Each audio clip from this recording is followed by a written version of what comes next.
ओम श्री परमात्मने नमः। श्लोक 11। शोकाविष्ट अर्जुन को शोक निवृत्ति का उपदेश देने के लिए भगवान आगे का प्रकरण कहते हैं। श्री भगवानुवाच अशोच्यानन्वशोचस्त्वं प्रज्ञावादांश्च भाषसे गतासु न गतासूंश्च नानुशोचन्ति पंडिताः। व्याख्या। मनुष्य को शोक तब होता है जब वह संसार के प्राणी पदार्थों में दो विभाग कर लेता है कि ये मेरे हैं और ये मेरे नहीं हैं, ये मेरे निजी कुटुंबी हैं और ये मेरे निजी कुटुंबी नहीं हैं, ये हमारे वर्ण के हैं और ये हमारे वर्ण के नहीं हैं, ये हमारे आश्रम के हैं और ये हमारे आश्रम के नहीं हैं, ये हमारे पक्ष के हैं और ये हमारे पक्ष के नहीं हैं।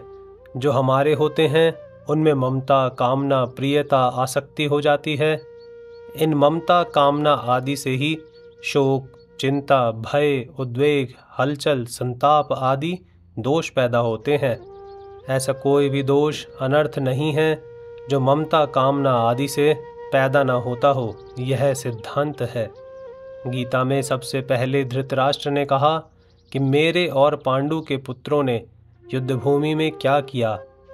यद्यपि पांडव धृतराष्ट्र को अपने पिता से भी अधिक आदर दृष्टि से देखते थे, तथापि धृतराष्ट्र के मन में अपने पुत्रों के प्रति ममता थी। अतः उनका अपने पुत्रों में और पांडवों में भेदभाव पूर्वक पक्षपात था कि ये मेरे हैं और ये मेरे नहीं हैं।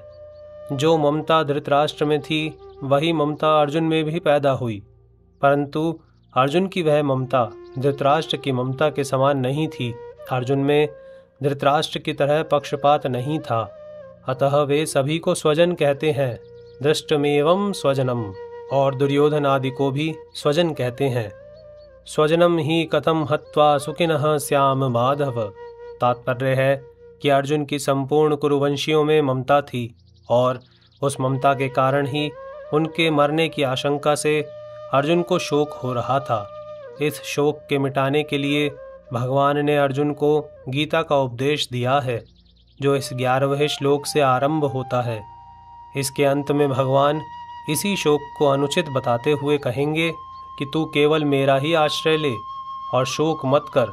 माँ शुचः, कारण कि संसार का आश्रय लेने से ही शोक होता है और अनन्य भाव से मेरा आश्रय लेने से तेरे शोक, चिंता आदि सब मिट जाएंगे।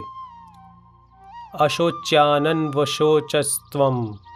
संसार मात्र में दो चीजें हैं, सत और असत, शरीरी और शरीर।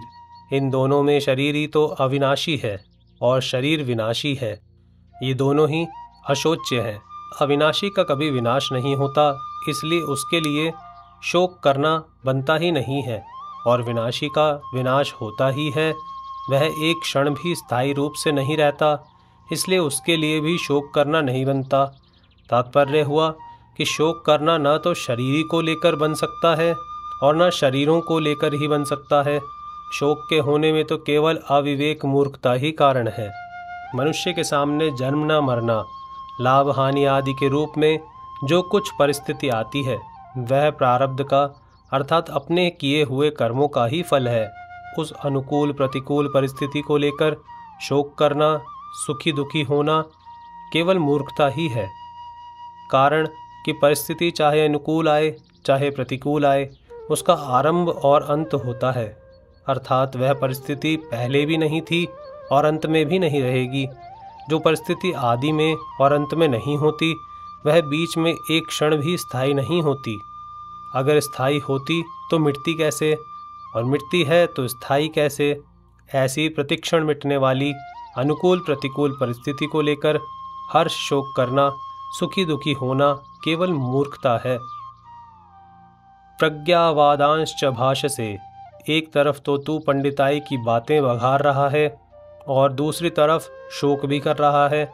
अतः तू केवल बातें ही बनाता है, वास्तव में तू पंडित नहीं है, क्योंकि जो पंडित होते हैं वे किसी के लिए भी कभी शोक नहीं करते। कुल का नाश होने से कुल धर्म नष्ट हो जाएगा। धर्म के नष्ट होने से स्त्रियां दूषित हो जाएंगी, जिससे वर्ण संकर पैदा होगा। वह वर्ण संकर कुल घातियों को और उनके कुल को नरकों में ले जाने वाला होगा।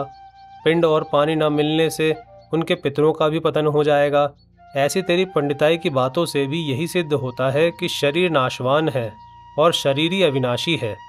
अगर शरीरी स्वयं अविनाशी ना होता तो कुल घाती और कुल के नरकों में जाने का भय नहीं होता, पितरों का पतन होने की चिंता नहीं होती। अगर तुझे कुल की और पितरों की चिंता होती है, उनका पतन होने का भय होता है, तो इससे सिद्ध होता है कि शरीर नाशवान है और उसमें रहने वाला शरीरी नित्य है। अतः शरीरों के नाश को लेकर तेरा शोक करना अनुचित है। गतासु न गतासुंश्च, सबके पिंड प्राण का वियोग अवश्यम भावी है। उनमें से किसी के पिंड प्राण का वियोग हो गया है और किसी का होने वाला है, अतः उनके लिए शोक नहीं करना चाहिए। तुमने जो शोक किया है वह तुम्हारी गलती है। जो मर गए हैं उनके लिए शोक करना तो महान गलती है, कारण कि मरे हुए प्राणियों के लिए शोक करने से उन प्राणियों को दुख भोगना पड़ता है। जैसे मृतात्मा के लिए जो पिंड और जल दिया जाता है वह उसको परलोक में मिल जाता है, ऐसे ही मृतात्मा के लिए जो कफ और आंसू बहाते हैं वे मृतात्मा को परवश होकर खाने पीने पड़ते हैं। जो अभी जी रहे हैं उनके लिए भी शोक नहीं करना चाहिए। उनका तो पालन पोषण करना चाहिए, प्रबंध करना चाहिए। उनकी क्या दशा होगी, उनका भरण पोषण कैसे होगा, उनकी सहायता कौन करेगा आदि चिंता शोक कभी नहीं करने चाहिए, क्योंकि चिंता शोक करने से कोई लाभ नहीं है। मेरे शरीर के अंग शिथिल हो रहे हैं, मुख सूख रहा है आदि विकारों के पैदा होने में मूल कारण है शरीर के साथ एकता मानना।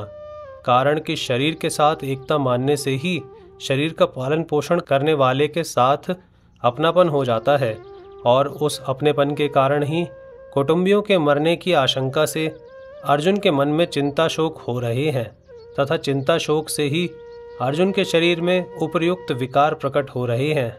इसमें भगवान ने गतासून और अगतासून के शोक को ही हेतु बताया है।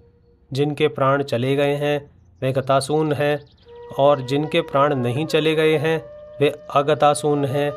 पिंड और जल न मिलने से पितरों का पतन हो जाता है। पहले अध्याय का 42वां श्लोक। यह अर्जुन की गतासून की चिंता है, और जिनके लिए हम राज्य भोग और सुख चाहते हैं वे ही प्राणों की और धन की आशा छोड़कर युद्ध में खड़े हैं। पहले अध्याय का 33वां श्लोक। यह अर्जुन की अगातासून की चिंता है। ये दोनों चिंताएं शरीर को लेकर ही हो रही हैं, अतः ये दोनों चिंताएं धातु रूप से एक ही हैं, कारण कि गतासून और अगतासून दोनों ही नाशवान हैं। गतासून और अगतासून इन दोनों के लिए कर्तव्य कर्म करना चिंता की बात नहीं है। गतासून के लिए पिंड पानी देना, श्राद्ध तर्पण करना यह कर्तव्य है, और अगतासून के लिए व्यवस्था कर देना, निर्वाह का प्रबंध कर देना यह कर्तव्य है। कर्तव्य चिंता का विषय नहीं होता, परंतु विचार का विषय होता है। विचार से कर्तव्य का बोध होता है और चिंता से विचार नष्ट होता है। नानु शोचंति पंडिताः, सत असत विवेकवती बुद्धि का नाम पंडा है। वह पंडा जिनकी विकसित हो गई है, अर्थात जिनको सत असत का स्पष्टतया विवेक हो गया है, वे पंडित है। ऐसे पंडितों में सत असत को लेकर शोक नहीं होता, क्योंकि सत को सत मानने से भी शोक नहीं होता और असत को असत मानने से भी शोक नहीं होता। स्वयं सत स्वरूप है और बदलने वाला शरीर असत स्वरूप है।